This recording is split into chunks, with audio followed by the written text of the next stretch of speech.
Hi, everybody. Welcome to our Analytics and Data TechCast. While we're waiting for people to join us, I have to say that we have an amazing TechCast today. I'm so proud and so happy to share this panel with these brilliant and amazing women, and very technical women too, very techie women. And you're techie too, Debra, by the way. So we are going to talk about Oracle technologies. What are the most important Oracle products, services, technologies that we have been used, that was new this year or have been used this year, and all by this amazing and brilliant women. So we were going to hear their opinions. So with me, my name is Edelweiss Kammermann. I'm Oracle ACE Director. I'm Director of AI and ML at Convergence. We have, as I said, an amazing panel. So I'm going to start with Maria Colgan. And all these women, they don't need any introduction, but I will do it anyway, you know, just for the record. So Maria Colgan, most well known as SQL Maria, is a distinguished product manager at Oracle. Maria, thank you so much for joining us. We have Xin Im, which is Principal Product Manager of Oracle Spatial and Graph. Xin, in addition to all the things that she's doing as an Oracle Principal Product Manager, she's also helping a lot and be very active in Oracle user groups. Thank you so much, Xin, for that. We have Heli Helskyaho, which is the CIO for Miracle Finland OI. Heli, again, it's in fact, I have to share something with you guys. Before, saying what are the topics that we're going to talk, Heli has like 5 or 6, 7 type of topics, different topics that she can talk, right? So she has a lot of knowledge of Oracle technologies. Thank you, Heli, for being here. Debra. Debra is an Oracle ACE Director for many years. She's a VP, Delivery Growth and Excellence at Inoapps. And Debra was also my mentor. So thank you so much for that, Debra. I remember that I became Oracle ACE thanks to Debra and Hans. And last but not least, we have Abby Giles-Haigh, which is the Chief Data Science Officer at Vertice Cloud. She's also Oracle ACE Director. So we have Oracle Product Managers and Oracle ACE Directors here. So let's start with something related, before starting with the topic, something about our user group, which is Analytics and Data Oracle User Community. So we usually have this TechCast twice a month. The next one is going to be on December 15, and we're going to talk about the summit that we're going to have on March. I'm going to talk about it in a minute. And as every single user group community, it is important for us to connect each other, right? So there is many ways to connect with us. We have a website, we have a Slack channel. You have the opportunity to chat with many experts. We have also recording every single session that we are doing, and we are posting in our website as well as in our YouTube channel. So check it out. And the obvious Facebook, all the social media, Twitter, Facebook, LinkedIn. So follow us and you will be in touch with us. The most important thing is that we are going to have the summit. It's great. We're going to have our conference in presence after 3 years. The last one, it was in 2020. So March 14 to 16, we're going to do the conference in the Oracle Conference Center in Redwood Shores. So we're going to talk everything about analytics, data integration, machine learning, graphics and spatial, data lakehouse. So if you want, just go to our website and register to our conference. And we are almost at the end of the year. So it's Christmas time and we have March. So if you have some techie friends that you want to give a unique gift, this is your opportunity. And you can visit our NWC store at nwc.org. And well, let's start it. I'm so excited. Let's start with our first panelist. I would like that Maria, hi. So I would like that you talk a little bit how many years have you been working with Oracle technologies? Which is the thing that you love more, the things that you have seen this year? Oh, gosh. All right. Well, thank you for that wonderful introduction. How long have I been working with Oracle? Longer than I'd care to mention. 26 years with Oracle. So it's been quite a journey, and there's been a lot of really great announcements this year. One of which, or my favorite, obviously, is going to be the fact that we announced 23C has gone into beta. This will be the next long-term support release for the Oracle database. And what I thought I'd do this morning is share just one of the marquee features that we'll see in that new release. And obviously it won't be out until next year, but one of the ones that we talked about at Cloud World and I was excited about was JSON Relational Duality. So what exactly is that? Well, we're hoping it's going to be the solution to that age-old problem of object relational mismatch. What does that mean? Well, basically, today, when we're building apps and when we deal with data in the app, we're going to represent and manipulate that data in a very different way to how it's typically stored in a relational database, where it's stored in tables as rows and columns. And it takes quite a bit of skill to be able to convert the data from both of these formats back and forth. And that can be a real headache for developers. So what we're looking to do is simplify all of that in 23C, give you the power of a very simple ask and receive from the database of exactly the data you need for the app, but without sacrificing any of the benefits that you would typically get with a relational database. So let me explain what I mean by that. We're going to continue to store the data as rows and columns inside a table, just as we do today. That way we get all of those benefits of the relational model and be able to access it with all the power of SQL. So that data could be relational data, as I said, it could be spatial data, it could even be JSON documents, whatever you want it to be. But we're going to make it really easy for developers to access that data without knowing anything about the table structures or where the data is being stored or how it's being stored. We're just going to allow them to send a single REST call to the database and get back all the data they want for their application in a JSON document. Now, if you're thinking, well, Oracle's already a document database, I'm able to store, manipulate JSON documents inside the Oracle database. I'm even able to return relational data as a JSON document today. You'd be right, that's all true today, but we're making it even easier in 23C because 23C has code name App Simple, and that's because we're trying to make it even easier for developers to build and run apps against this version of the database. So let me explain how it's going to work by looking at an example. So let's imagine we've been asked to build an app that's going to create a student course schedule. So students are going to be able to have this app on their phone or mobile device. When they open it, it'll show them what classes they're supposed to be attending today, what time those classes are, where they're going to be, who's teaching it, all that good information that's been personalized for that individual student. Now, the schema or the data for this app is going to be stored across 4 normalized tables inside the Oracle database. Just as you'd imagine, we'll have information about the students, the teachers, the courses, and of course, that actual schedule, what course is on in what room and at what time. But from the developer's point of view, they don't really want to know anything about that relational schema. They don't want to understand how I have to join all this data together to get the information I want.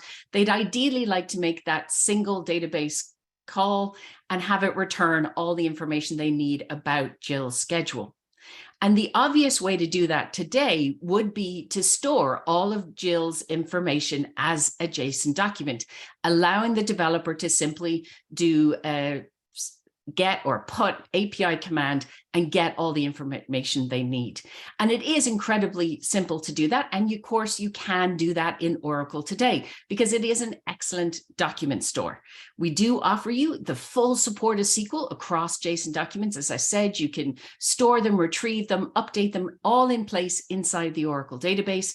You can do that using standard SQL, our SODA API, or even our new MongoDB compatible API if you wish. And of course, you get all the goodies of the Oracle database. full asset consistency across the documents, the security, the high availability, all of that comes as part of this. But there is a downside to storing all of the data for each of the individual students as separate JSON documents. The downside is that we're going to have to duplicate the common data across the different schedules in each of those documents. Okay, so our data size bloats a little bit. Disk is cheap, Maria. There's no real big issue with that. That's true, disk is cheap these days, but the problem comes when we have to update some of that information. Trying to keep all of those documents consistent is somewhat of a nightmare for both the developers and, of course, for the DBAs. And so we're looking to avoid all of that with this new solution. The plan here is that we leave the data stored just once in those relational tables, and then we're going to create a JSON duality view on top of that data set. And what it's going to do is it's going to allow us to be able to return the JSON document the developer wants without having to store it in the database and without the developer having to know anything about those tables and having to write complex SQL inside in their application. They are going to just make that simple REST call to get it. So how does it work? Well, for each of the views that you define, you need to tell us what the focus is. So in my example here, I'm going to be building the student schedules. So I'm going to create my view from student, that's the primary table, and I'm calling it student schedule. And then inside of the view definition, I'm basically building the data set or the JSON document the developer wants. So I'm selecting the student name, their ID from the student table. Then I'm going over to the course table. I'm picking up things like the course name, its ID, what room it's in, who's teaching it, etc. So by defining the view this way, I'm defining the JSON document the developer wants. And then when the developer gets to access it, all they need to do is make that REST call to the Oracle database. They'll be automatically generated the JSON document with the latest data for them. They can use that JSON document in their application. They can even change it, update it inside in the app, and then put that JSON document back into the Oracle database. And the Oracle database will automatically update the underlying tables with that change. So it'll be reflected in all future JSON docs, not just for this particular student, if that's necessary, if it's some of the common data that got changed. And we can create multiple views. So we can then very quickly have a teacher schedule app that's got different information in it, created over those same set of tables without duplicating any of that data, making it super easy for developers. So I know time is short, but I'm delighted to have had the opportunity to share a little bit about what you can expect in 23C. And as I said, beta testing is open right now. We'd love to have you sign up and participate in the program. 23C will be formally available later next calendar year. Wow, I'm just looking forward to this version. I'm just looking forward. This is so excited. So exciting. Thank you so much, Maria, for this. And for our attendees, we have a Q&A session. So please submit your questions in the Q&A box, and we are going to ask the questions at the end, so everybody have the opportunity to talk first. So thank you so much, Maria. And also from the Oracle database team, we have Shin, which is in the Oracle Graph and Spatial. So I would love that you tell us a little bit more about your work in the Oracle database Graph and Spatial area, and also what is the thing that you think is more interesting out there, or you love it more this year of the things that you have been working with Oracle technology. Sure, great. Thanks, Adel. It's really an honor and a pleasure to be here today. And I am on the product management team for Oracle's spatial and graph technologies. And we're part of the overall Oracle database organization, like Maria. I work on various outbound product management and product release activities. And as mentioned, one thing I do enjoy is serving as an Oracle advisor and collaborating with you and Abby and the rest of the fantastic team on the A&D Oracle user community. So yeah, I'll start sharing my screen right now. Perfect.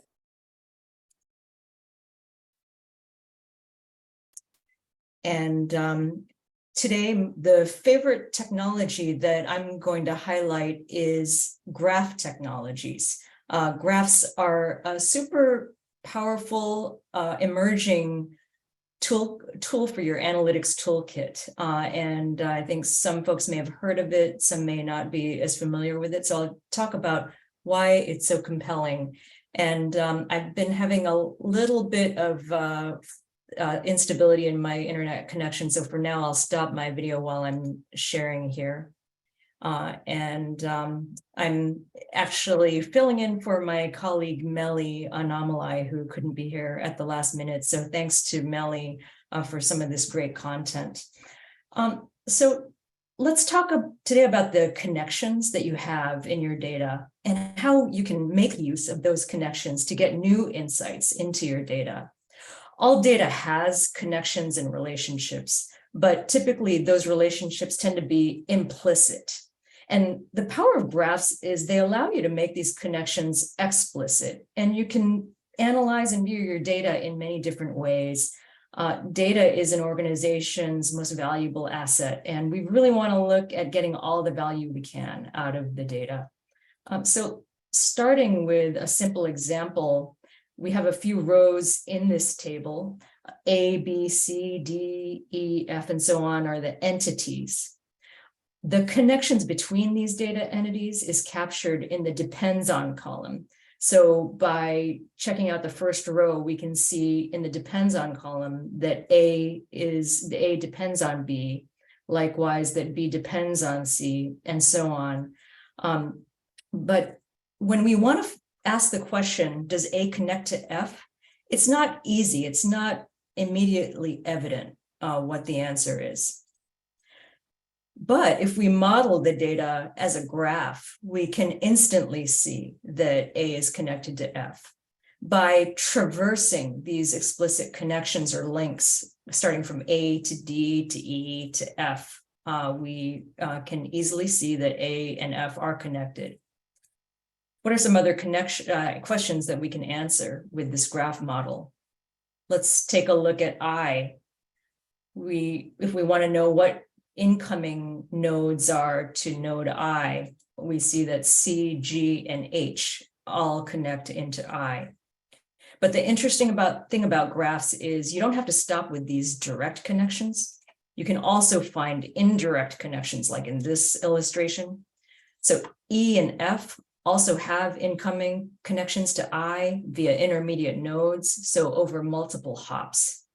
And you can also see that E is connected to I in more than one way. We can jump from E to G to I, or jump from E to F to G to I. And so E is connected to I by either 2 or more hops. And so on. We can keep looking for indirect connections to I, and we can see that eventually nodes C and D, and actually A and B, are also indirectly connected to I. And these types of insights have all kinds of powerful and interesting applications in a variety of industries, from financial services to manufacturing to the public sector and more. So when you're working with an application, you'll typically have data in tables, and you'll need to represent that data as a graph. Here we have movie rental data. The tables have information on customers, on movies, and on which customer rented which movie, which is reflected in the has rented table. Customers and movies are data entities in the data set, and they naturally become nodes in the graph. And the information about which customer rented which movie would be a relationship between the customer and the movie, and it's represented as an edge in the graph. And this graph can be used to make movie recommendations by analyzing which customers are connected to each other by the movies that they like to watch. This bank graph example includes a table of bank accounts and a table of cash transactions between those accounts. And bank account holders are naturally entities. And whenever a bank account transfers cash to another account, that's a relationship between those two accounts. And that relationship gets modeled again as an edge between those two accounts. And this type of graph can be used for things like uncovering fraud by detecting cycles like circular money transfers, or by identifying unusual patterns. And you can create a graph from virtually any data set because any data set has latent connections. And Maria talked about JSON and relational duality. And in these examples, we're seeing that the same data set can be stored both in relational tables and represented as graphs. Let's take a look at an example of how graphs can enhance machine learning algorithms in this example of making product recommendations. So here, products are recommended to customers by identifying other customers who have similar interests. So the idea is that customers that have similar interests, the ones who like the same movies, the same food, may tend to like and purchase similar products. Now, when we add graph to that mix, we can view this customer Maya in the context of the network of her connections. So she may be interested in products that her friends buy, but she may also be interested in products that the friends of her friends purchase.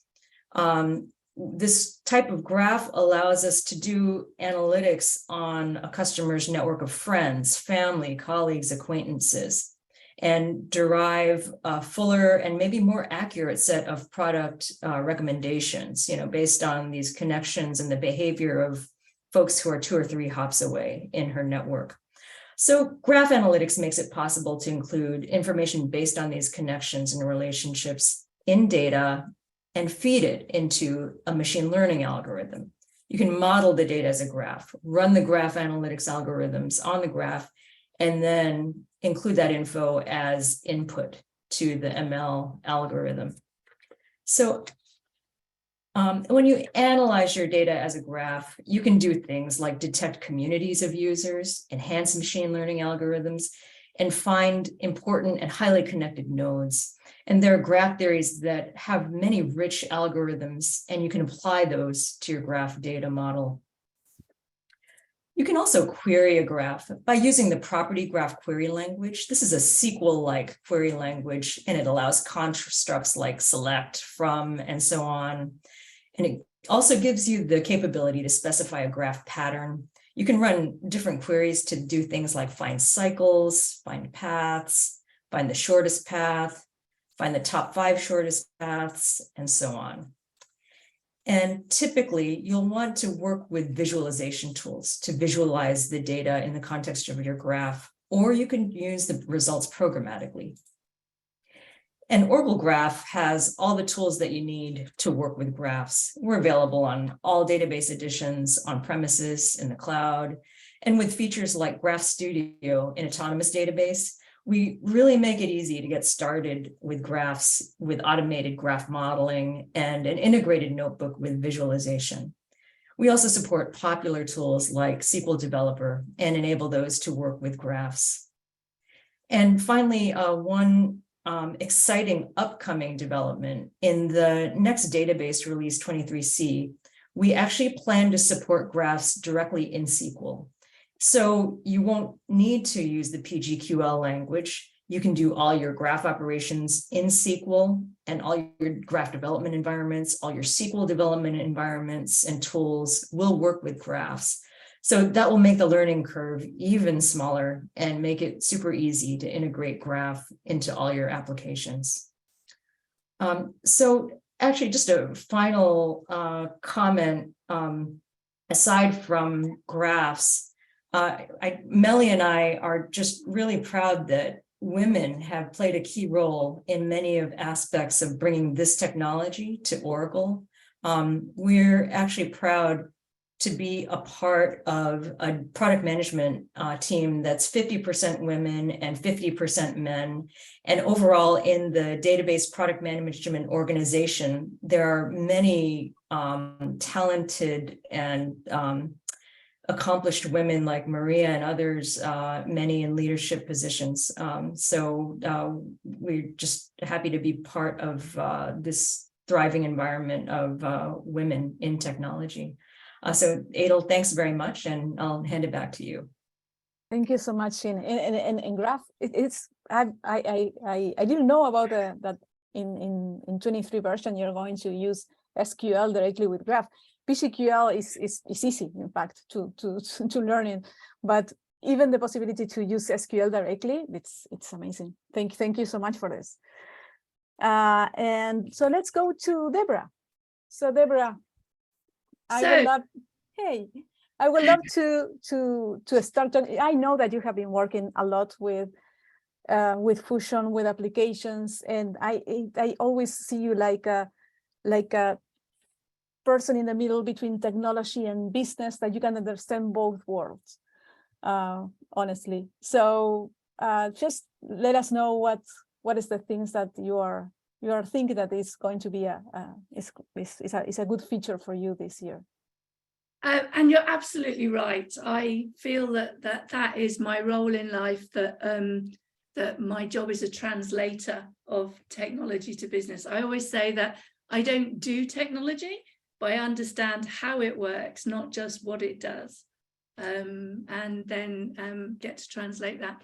So again, amazed to be invited here. I'm not traditionally seen as data or analytics. And so I was thinking, oh, what do I talk about? And so actually I thought, rather than show something, I would talk about what it means. And we've had 2 people so far. And Maria started by, we're nicknaming 23C App Simple. And then Jean talked about graphs. That's not even what I thought graphs was, right? So I have learned so much in the last 7 minutes. And I'm thinking, how long before, a dating app starts using that, but anyway, so I thought I would talk about what the technology means in my world, in the applications. And so I'll start by, so Stephen Miranda's announcement at Cloud World, one of the main announcements that he talked about in the application space was the applications platform, and how they're making it possible for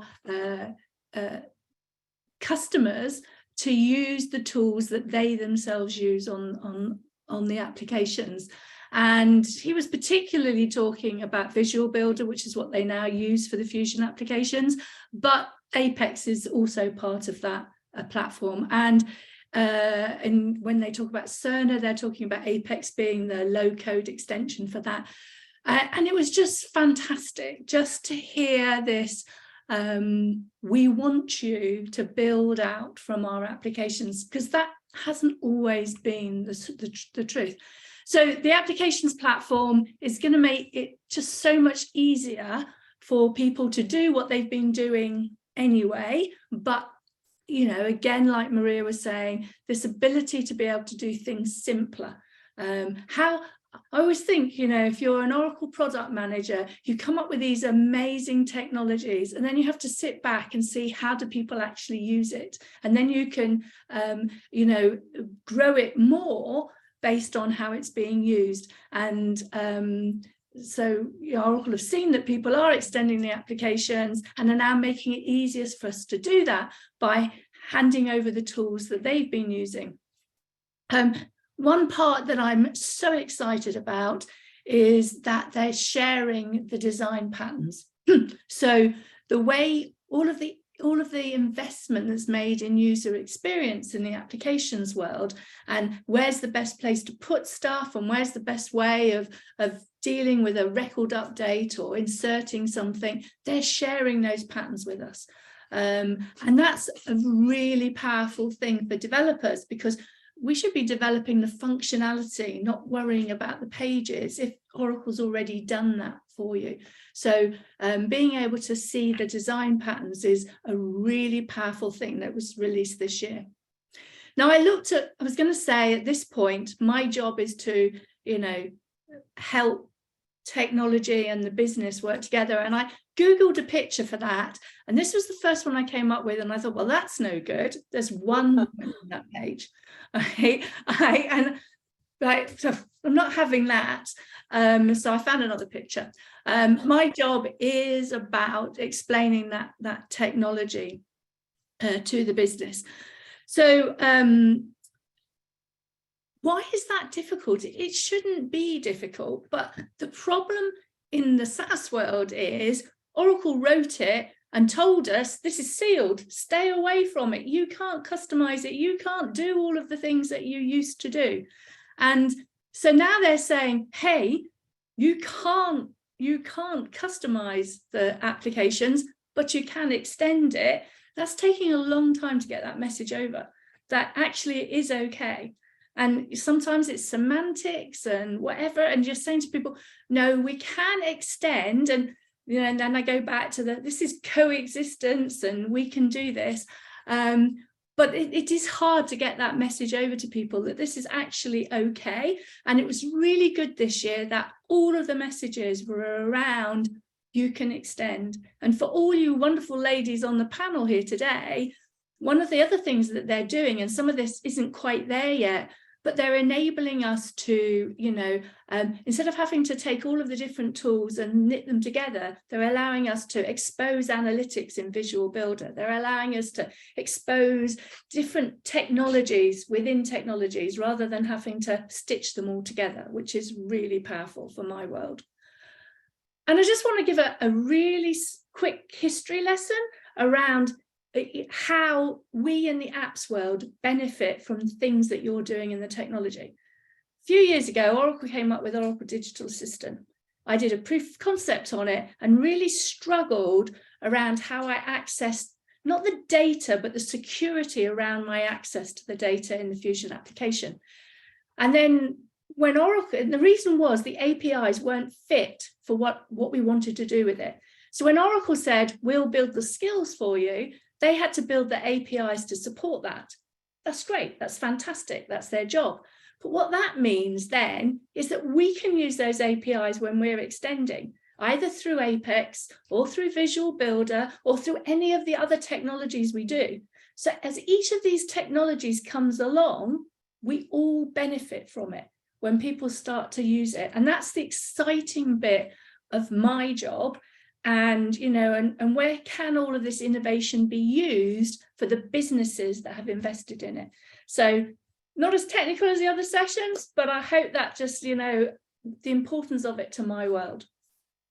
No, but this is great. This is great, Debra. Thank you so much for bringing this up. It's No very important. It's very important. Thank you so much, Debra. And I would love to hear from Heli. Hi, Heli. Hello. Hello. So I remember that. Here we go. So what is the I don't know if you want to talk a little bit about because you are the CIO of Miracle from Miracle Finland that you have founded to. You have been doing a lot of things, not only for consultancy and all the projects that you are doing, but you also write books, presenting in conference. Get a master in the middle of all of that. So if you want to let us know in the I don't know, maybe from 2 to 3 in the morning, what are the things that you are playing around, you know, because I don't know where do you have time to do all the stuff. So what are the things that you really like it about Oracle Technologies this year? So I just realized when you asked Maria how long she's been working on Oracle, and I said, wow, I have been actually working 30 years with Oracle products this year. Wow. So yeah, I feel old, but I love Oracle technology. We all know that you started in kindergarten. Yeah, do not worry. I did. Yeah, kindergarten was a good place for Oracle products. So I have been working with fantastic products this year, and I did have a problem to decide which one to choose to talk about. There's a lot of interesting things about Analytics Cloud, there's AI services, so many cool things. But I decided I will talk about AutoML because that's something that I think if you don't know yet, you should know. So AutoML, you can find it from here, from the Oracle Machine Learning. And let's see if I can change the slide somehow like this. So in AutoML, They are called experiments. So you are building experiments when you start the machine learning process. So you create one by pressing create here on the screen. So by pressing that, you can start creating an experiment. The experiment starts by defining a name for your experiment and then defining the data source for it. So the data source is either a table or a view. After you choose that, you decide what is the thing you are going to predict. What are you trying to predict? What is the column that you are trying to define? Based on what you choose here, if it's a varchar type, what you are going to do is a classification problem. You have a classification problem. But if you choose something that is of type number, you're actually doing a regression kind of machine learning problem here. You can also define ID for your data, but that's not mandatory. So what did I talk about? Classification. So if you chose the varchar and ended up doing a classification, classification means that you are putting things into categories. So you are having cats and dogs, or you're going to have white, red, and let's say green. So you are putting things into classes. That's classification about. So depending of the problem you are solving, you have different kind of algorithms. The algorithms depend on your technology and your Oracle version. So here for me, I have classification problem with this kind of algorithms available. I can either take all of them or I can just choose some of them. I can also define additional settings for my experiment. I can define how many top models will be shown to me after it has built the models, how many of those will be shown to me. What's the maximum duration of this run? So when it's building the model, how long can it take, the maximum? And what is the connection level I'm going to take to my database? Is it going to be low, medium, or high? So how much resources do I have for my process? And then what is the main metric that I'm going to use to define which of the models is the best? Well, if instead I chose something called regression, what I'm going to do is I'm going to predict a number. Temperature tomorrow, a stock price on Friday, something like that, so a number. And therefore, the algorithms I have available are a little bit different. So here I have some algorithms available. Otherwise, all the additional settings are the same, except the metric. Because in classification, I'm trying to figure out what is the value, while in regression, I'm trying to get as close to the prediction as possible. So the metrics are a little bit different. So this is the part of mathematics that you don't have to really understand, but it's math. So trying to find the best model is the target in each of these, and the metric defined tells which one is the best. I can also define the features. So for us database people, features actually means columns. So I can see the columns of my data set. I can see all kind of detailed information about them, like the minimum value, maximum value, mean, the standard deviation, distinct values, how many nulls, and so much more about the data. Well, actually, in this point, I might realize that I have wrong data types to my data, and I might go back and fix my data before actually giving it to the experiment. But now I have everything correct, and I'm going to keep all these features when I'm building the model. If I think one of these is not really, has nothing to do with my prediction, I can just deselect it from the data set. And then I just start my experiment. I can do the fast, or I can do the better accuracy version of the process. After it's run, it will show me all the algorithms I just chose and a model that it built using the data and using this particular algorithm. And it also shows me the metric that I chose in the beginning. And from here, I can see what is the best model to be used in production if I feel this is good enough. I can also have other additional metrics. If I'm not sure, like you saw here, I have two models that are equally good.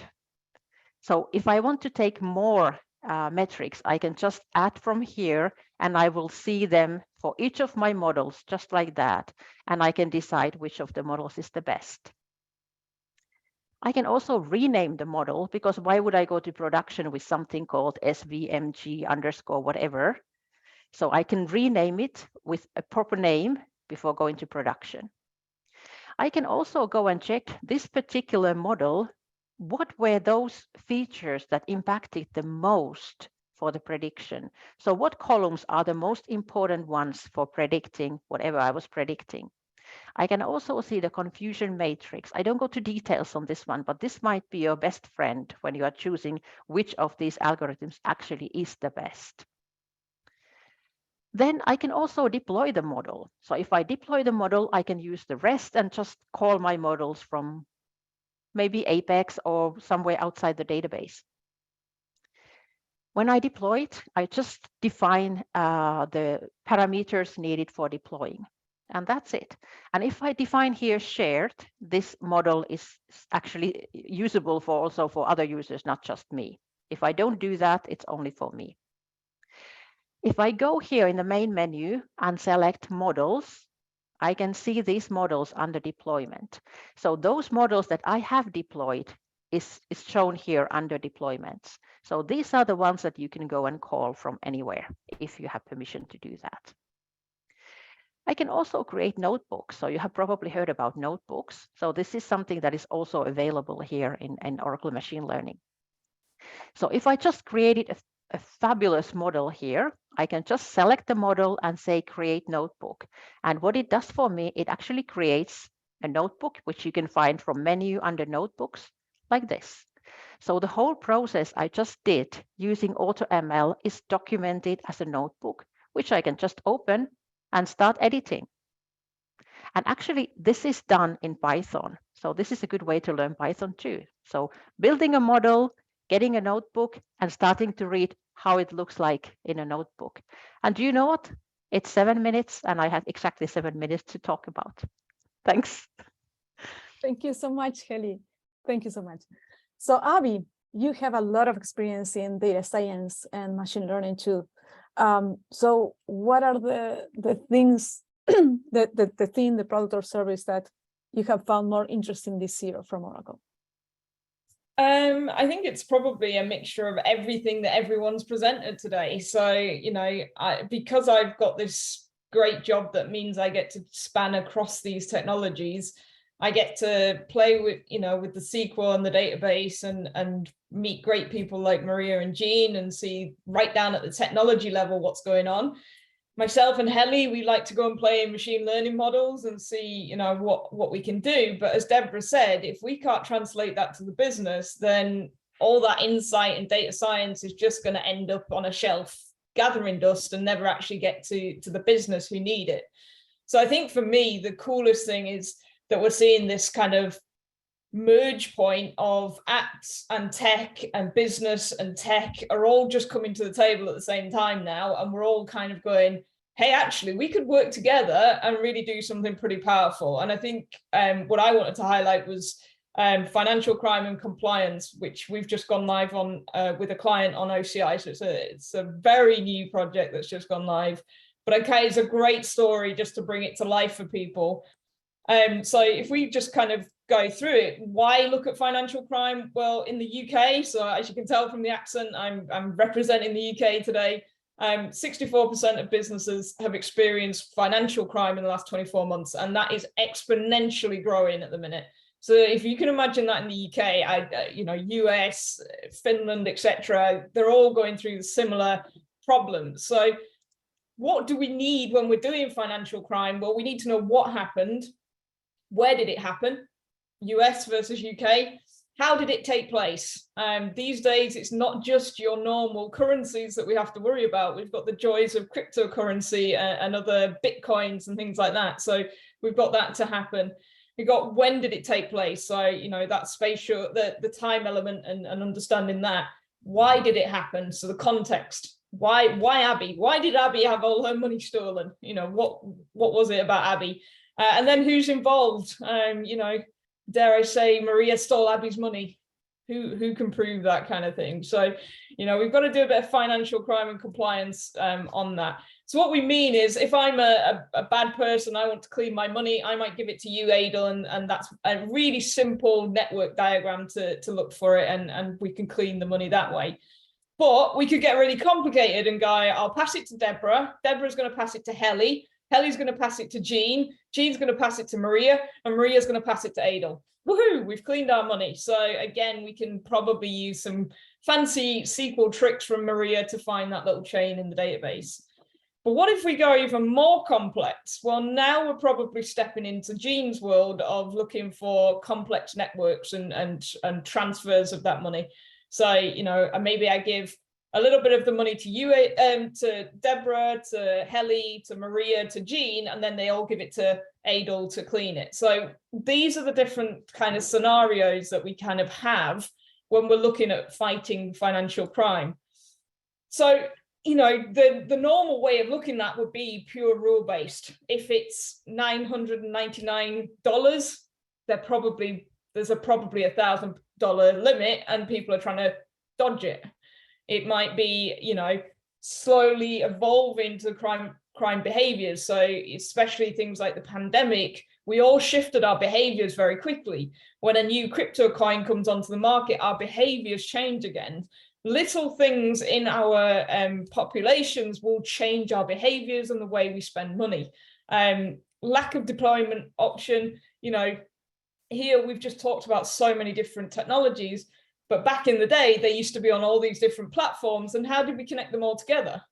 Well, the future is that actually we've got incredibly powerful technology now where we can bring machine learning, graph, natural language processing, open source, and RPA into one platform without too much difficulty.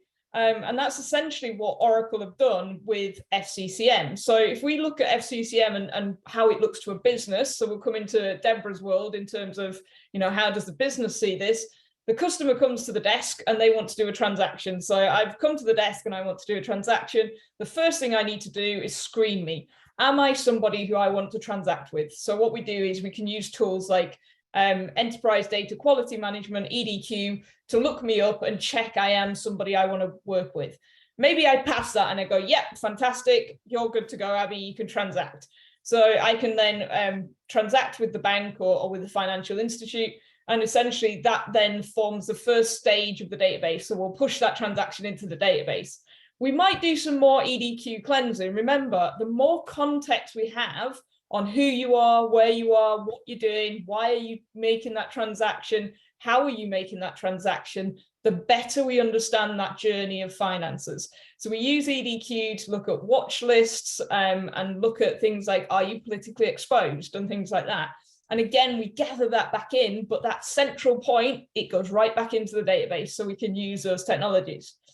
Now we need to get it back to the business. So this is where Debra's world comes in, and we can use, in my case, FCCM application to batch process and kind of process that and put it into the hands of the people on the front line. Ultimately, that's where someone might investigate one of those crimes and say yes or no, there's more investigation to be done, etc. And we then use Oracle Analytics Services to kind of report on what's happening. So you can see that actually, we're using a lot of technologies, but they're all now working together to solve these crimes. So if you've never seen FCCM, this is kind of one of the application screens. We have different rules that we can build up. So occupation risk, it might be citizenship, residency, where's your primary citizenship versus your secondary. These are all rules that we can build. Now, Abby, you just said that rule-based isn't perfect, and you're right. That's not always what happens under the hood. Although it's called a rule name, it's essentially, it's a behavior that we've trained and modeled, and we'll come back to that in a second. So if I do find something a little bit interesting, maybe, you know, Adel, you've been doing something a bit, you know, funny with those transactions, we would then generate a case. So that doesn't mean we're automatically shutting down any transactions. We're just saying that we might need a bit more information. So we create what we call a case investigation or case management. And as Debra said, this is where we can use application extension to bring in more of that context and information.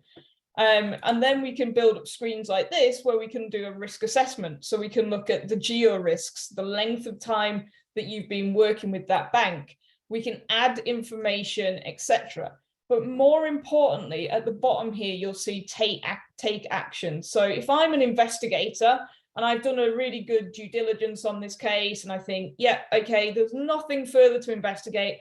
It looks like it, you know, it was a little bit extra than normal. It's come from a pretty safe country. It's possibly just a bonus from their boss, for example. What I can do as an investigator is set the case here and assign it, give a reason why, and I might put some language in here, some comments as to why. So think about that. We've now got natural language processing within the database.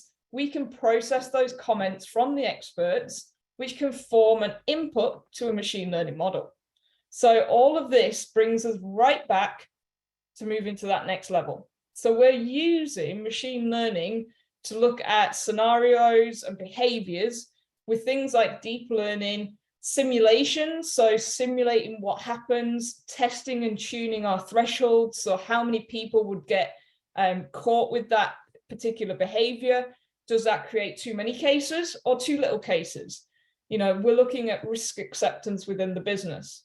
But more importantly is the last one, so graph powered, discovering and automating those cases, because it's not just A to B, it's A to B to C to F to D to G, and that's where we get the power of graph.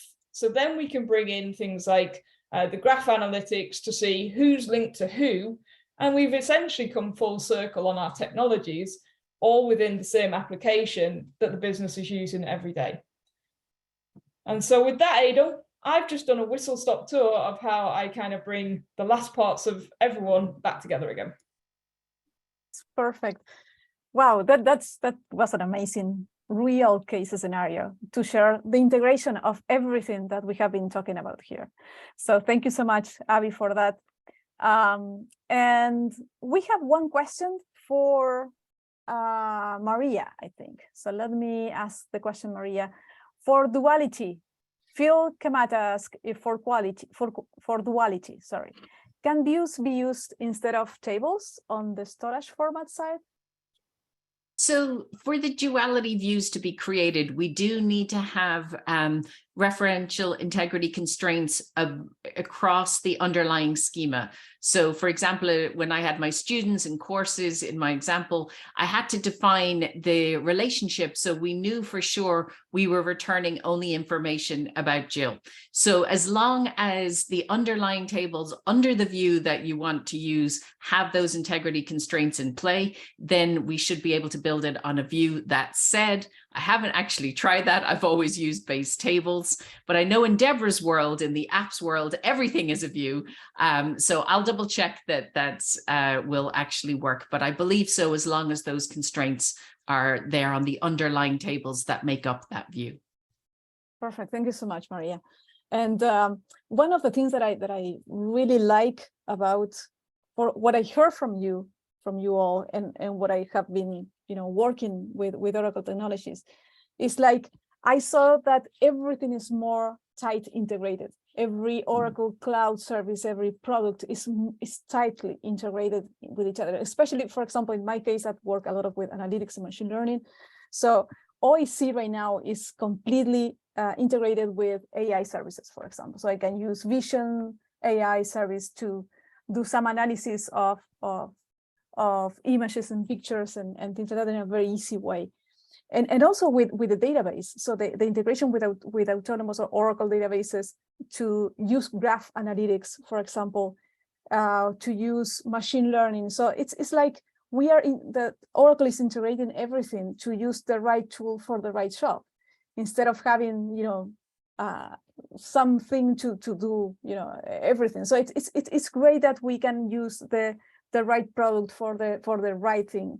So I think that is the most important thing that I saw in the last years, that Oracle is integrating everything. So I don't know, what do you think? Yes, I totally agree. That's really amazing, and that's very good reason for customers to choose Oracle, I think. So much easier when things are integrated, and you don't have to worry about that. Yes, and as Maria said, no, it's making our life easier. Yes. Integrating, for example, SQL with JSON files, so they're usually structural data with JSON data. So it's great. It's really great. So I think that we are almost on time. So I really, really want to thank you all for being part of the panel. It was a pleasure and an honor to share the panel with you. And thanks to all our attendees. And we are going to record, the session is going to be shared tomorrow in our website and our YouTube channel. So thank you all. Have a great day and see you in the next TechCast. Thank you so much.